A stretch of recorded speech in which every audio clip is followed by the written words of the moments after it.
In this presentation, dear friend, Francois will guide you through the ancient Babylon in Iraq, where Nebuchadnezzar ruled for many years. Archaeological discoveries reveal how Daniel's predictions were marvelously fulfilled. Yes, Babylon was destroyed. Saddam Hussein started to rebuild the city, but once again he was prevented to continue. Listen to the fascinating history.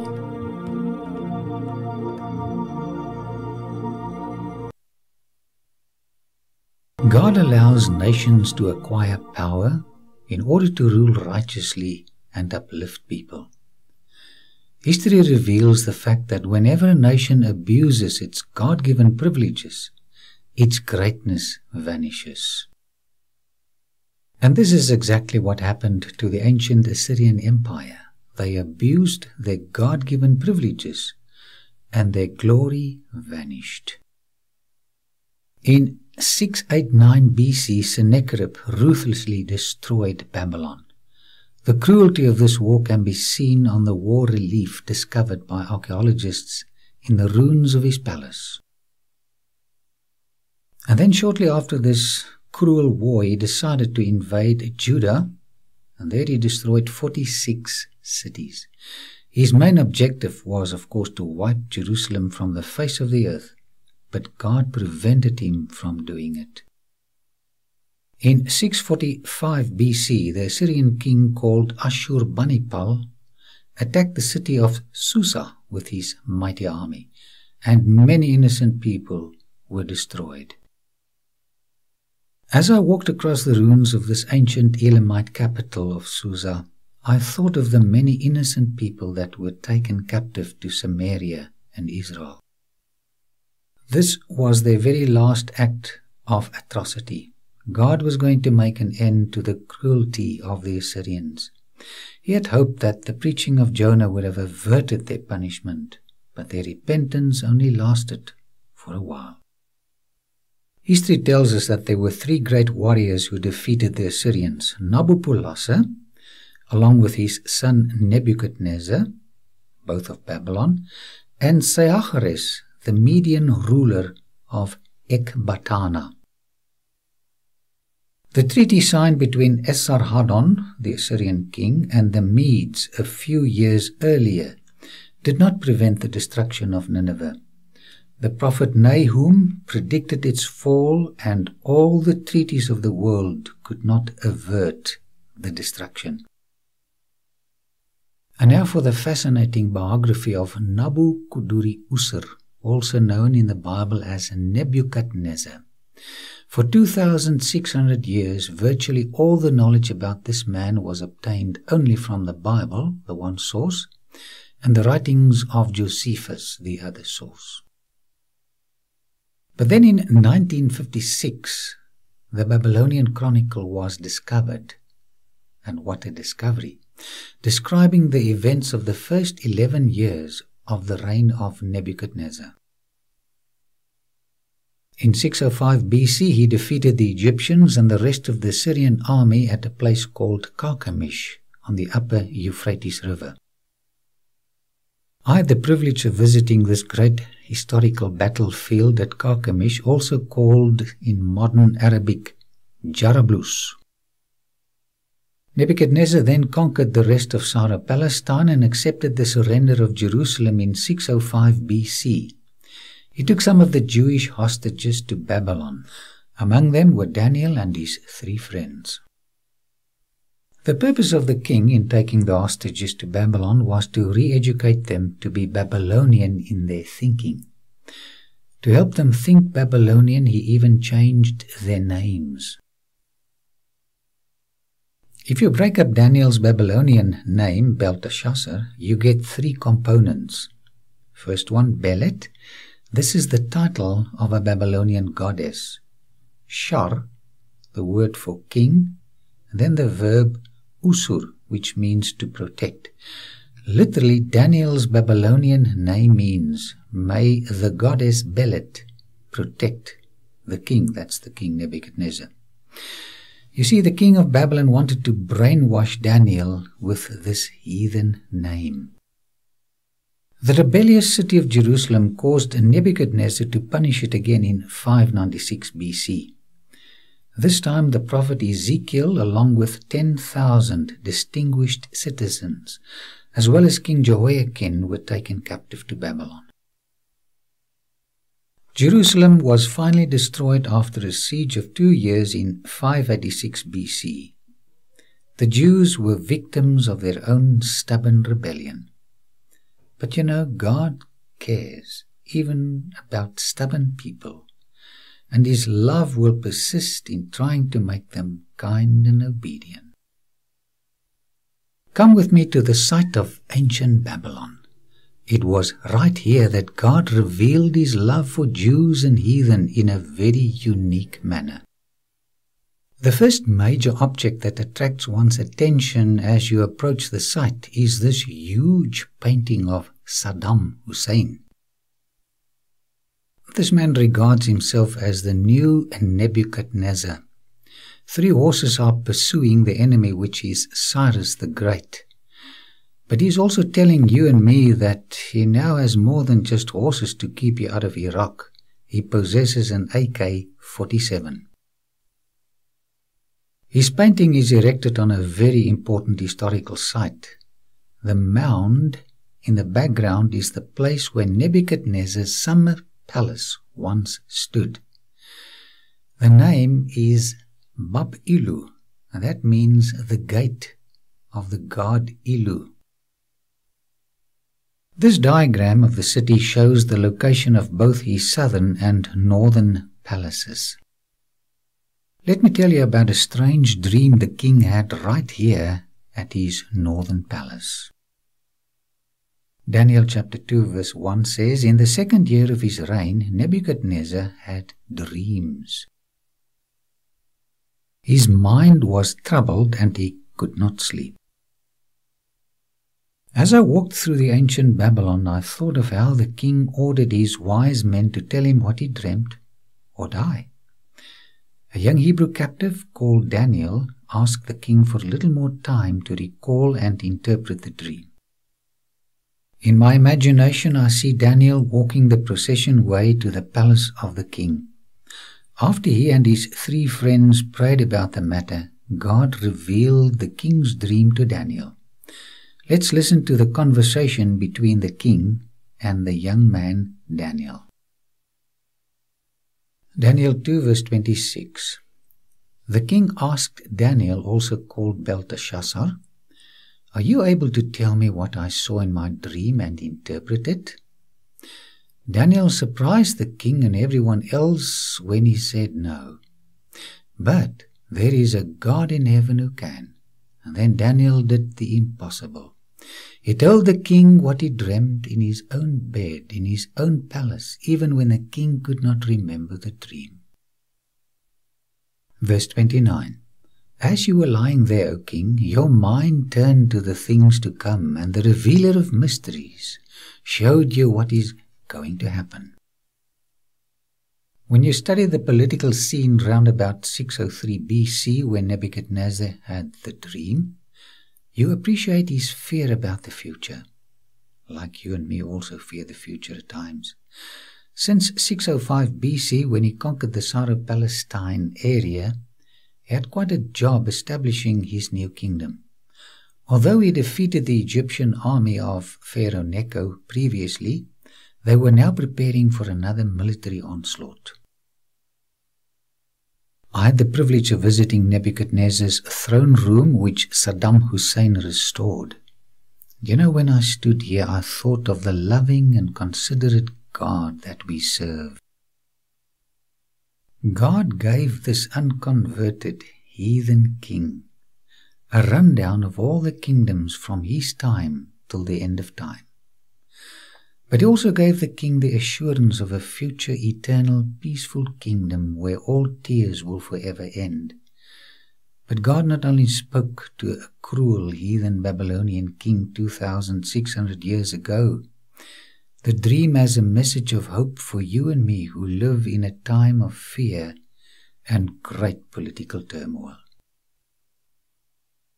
While I stood here at Bab Ilu, where the king had his dream, I thought of the very kind way in which God meets people where they are. The wicked king, this heathen Nebuchadnezzar, had a dream and a vision exactly like the Hebrew prophets of old had. We serve an inclusive God, not an exclusive God. Let's allow Daniel to continue interpreting the king's dream. Verse 31 says, "You looked, O king, and there before you stood a large statue, an enormous, dazzling statue, awesome in appearance." As Daniel describes the detail of the dream and the image, it all comes back to the king's mind. "This is the very dream I had," Daniel continues.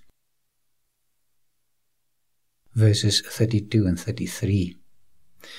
"The head of the statue was made of pure gold, its chest and arms of silver, its belly and thighs of bronze, its legs of iron, its feet partly of iron and partly of baked clay."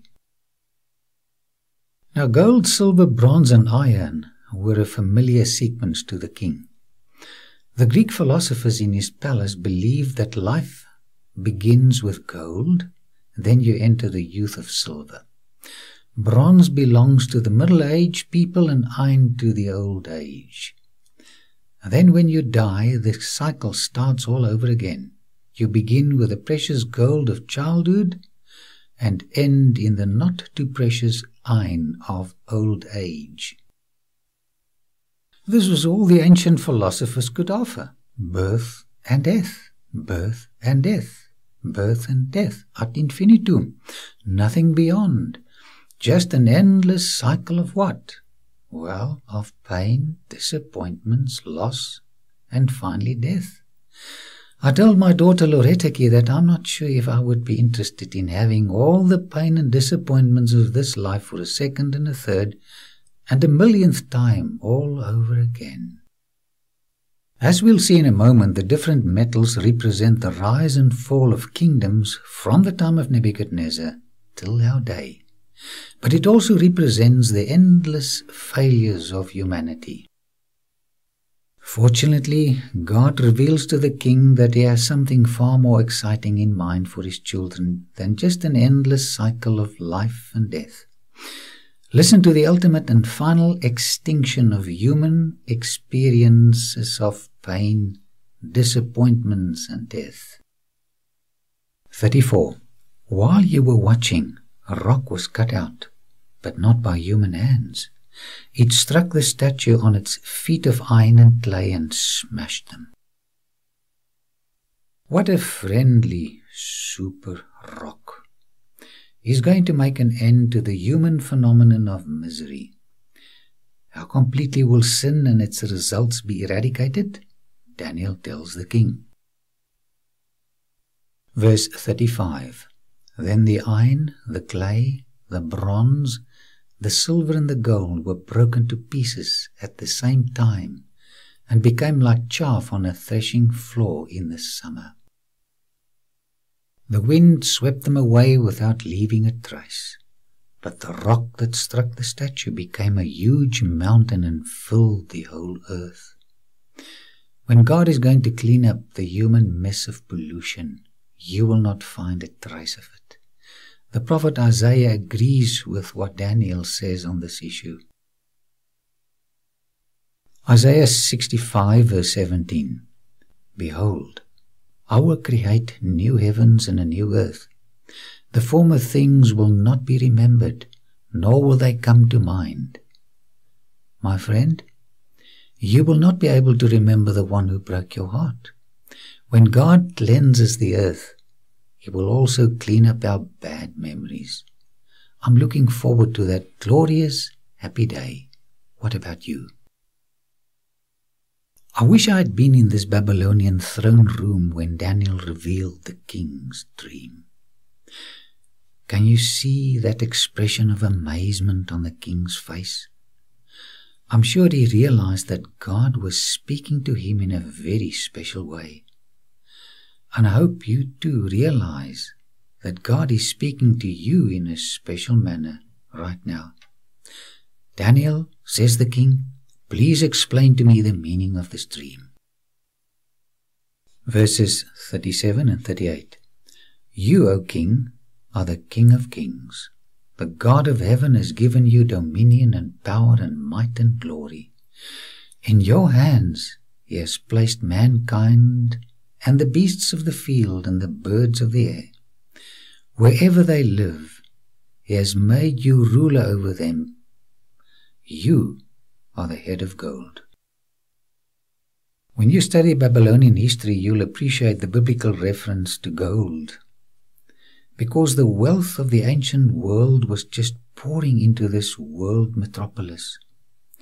I think the king had a big smile on his face when Daniel accorded him the golden place in the image.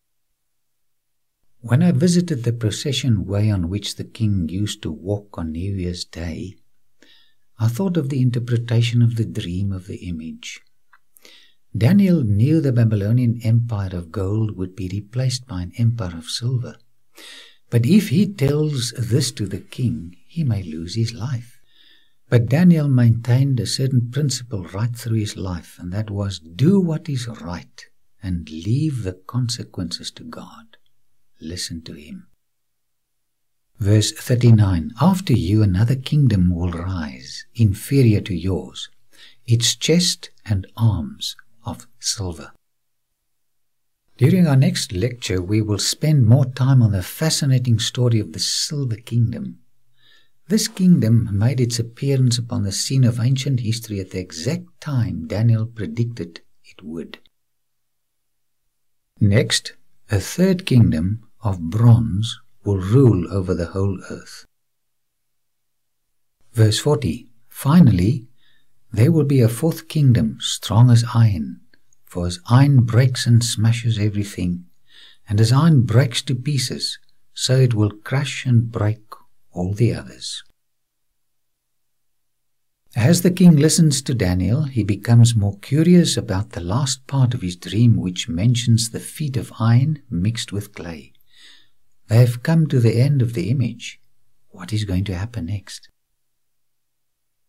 Verse 44.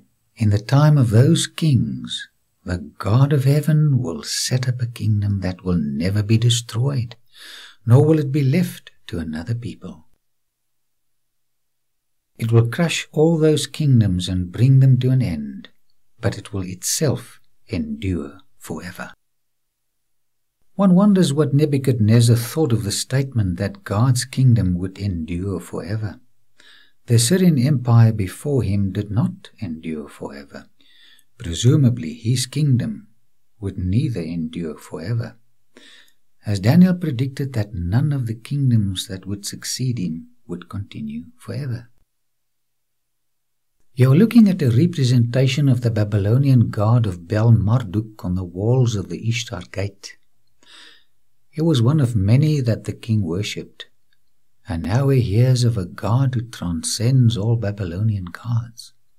Suddenly the truth of the God of heaven and earth, the truth about Daniel's saving God, grips the heart of the king, and this is how he reacts. Verse 46. Then King Nebuchadnezzar fell prostrate before Daniel and paid him honor and order that an offering and incense be presented him. As I stood here, the ghostly image of the king came to my mind. Somewhere in this huge hall, the mighty king became so small in the presence of Daniel's God that he fell to the ground. As I stood here, I could identify with him. When we see how great God really is, and by contrast how small we really are, we too will want to fall on our knees and worship him.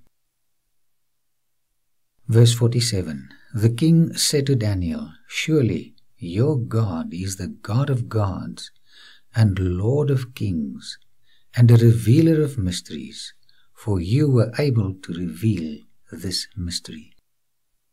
Unfortunately, Nebuchadnezzar's spiritual experience did not last, and soon he did something very foolish. He built a very large copy of the very image of his dream. But instead of just a head of gold, it was all made of gold. There are two possible reasons why he erected this huge image of gold in Babylon in 593 BC. First, his initial conversion did not last too long. He rejected the prophecy that said another kingdom would succeed him. The other reason comes from a clay tablet that was translated and published in 1956. It tells of a serious mutiny that erupted in Nebuchadnezzar's army in December of 594 BC. Let me quote from this tablet. Quotes, it says, "He slew many of his own army. His own hand captured his enemy." End of quotes. Perhaps his decision to summon the officials to the dedication of his image was triggered by this revolt. By the way, Jeremiah 51 verse 59 tells us that King Zedekiah of Judah also went to Babylon in the 4th year of his reign, which coincides with the erection of the image on the plain of Dura in Babylon. Unfortunately, this backslidden king bowed before the image. The king ordered everyone to worship the image when they heard the sound of music. Everyone obeyed except Daniel's 3 friends. The king was furious. He gave them one more chance to bow down and worship the image when they heard the sound of music. Listen to their polite but firm and assertive answer. Daniel chapter 3 verses 16 to 18. Shadrach, Meshach, and Abednego replied to the king, "O Nebuchadnezzar, we do not need to defend ourselves before you in this matter. If we are thrown into the blazing furnace, the God we serve is able to save us from it, and he will rescue us from your hand, O king. But even if he does not, we want you to know, O king, that we will not serve your gods or worship the image of gold you have set up." 3 young men obeyed God and were cast into the fiery furnace. But to the amazement of the king, they didn't die. Instead, he saw a 4th person that looked like the Son of God. Verse 26. Nebuchadnezzar then approached the opening of the blazing furnace and shouted, "Shadrach, Meshach, and Abednego, servants of the Most High God, come out, come here." Whenever I visit the museum at Babylon and see the name of Nebuchadnezzar, I admire this man and thank God for not giving up on poor sinners like him and like me. The king had a second conversion. Listen to it. Verse 28. Then Nebuchadnezzar said, "Praise be to the God of Shadrach, Meshach, and Abednego, who has sent his angel and rescued his servants. They trusted in him and defied the king's command, and were willing to give up their lives rather than serve or worship any god except their own God." Every time I visit Babylon, I hope to hear of a discovery of a clay tablet telling of the final conversion of the mighty king Nebuchadnezzar. The entire chapter of Daniel chapter 4 is an autobiography of the great king, written in 568 BC.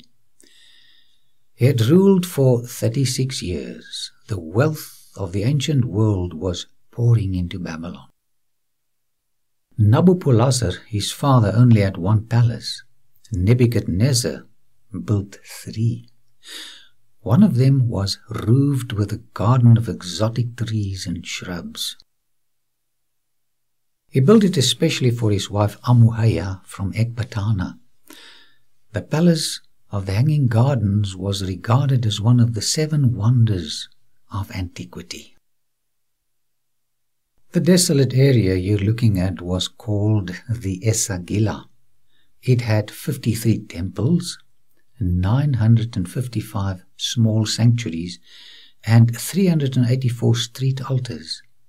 The temple tower of Etemenanke rose to a height of 300 meters and was the most famous temple in the east. The city's outer walls were brick yellow in color. Its principal gates were glazed in blue. Its palaces were faced with rose-colored tiles, and its myriad temples were gleaming white. But unfortunately, the king's might and power went to his head, and he became cruel and unkind. He ignored Daniel's warnings to break with his sins. 12 months later, he boasted. Daniel 4 verse 30, Is not this the great Babylon which I have built by my mighty power as a royal residence, and for the glory of my majesty? His megalomania caused him to become mentally deranged, and for 7 years he ate grass like cattle. This disease is called boanthropy, the ox syndrome.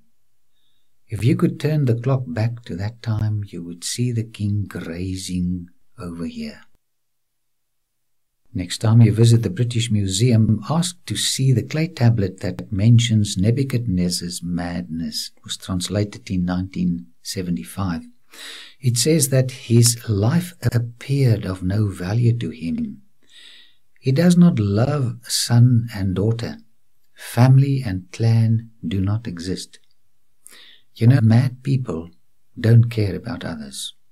Please avoid insanity by caring for others. I wished I could have witnessed his final conversion after 7 years of mental derangement. God is extremely long-suffering with proud, selfish, cruel people. He wants them to change into kind, unselfish people. And then one day, somewhere near the Euphrates River, the king responded to God's love. Listen to what happened. Verse 34. At the end of that time, I, Nebuchadnezzar, raised my eyes toward heaven, and my sanity was restored. Then I praised and glorified him who lives forever. What a confession! What a conversion! What a man and what a God! Isn't it time that we get rid of our insanity with our own upward look? Perhaps it's time right now that we look to him and experience a transformation. I walked next to the huge walls of the restored Babylon, and I prayed a similar prayer. Lord, please help me to always look up to you so that I may always have a kind heart and a sane mind. Daniel predicted that the breast and arms of silver would replace the head of gold. The manner in which this prophecy was fulfilled and the way Babylon fell is one of the most exciting stories of antiquity. Please don't miss the next lecture. Listen to these words while you're looking at the Median and Persian soldiers at Persepolis in Iran. The strength of nations, as of individuals, is not found in their boasted greatness.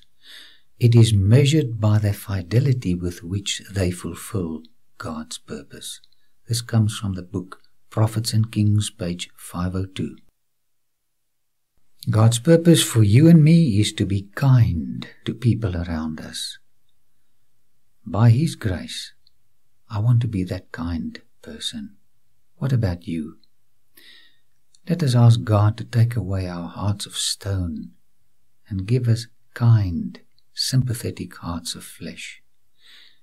These kindly subjects at which you're looking at bring their gifts to the Persian king. As I stood here, I was thinking, God wants you and me to bring Him a special gift. That gift is your heart and mine. What should we do? I think let's just give Him our hearts. trust you found this presentation as interesting as I did. I once again realized how true and exact God's Word is. Let us pray. Dear Lord, my prayer is that we will daily appreciate your Word more and more. And like the archaeologist that makes wonderful discoveries by exploring, may we also discover the loving God of the Bible who cares about sinners as we study your Word. Amen. I encourage you to listen to the next prophecy concerning Cyrus the Great.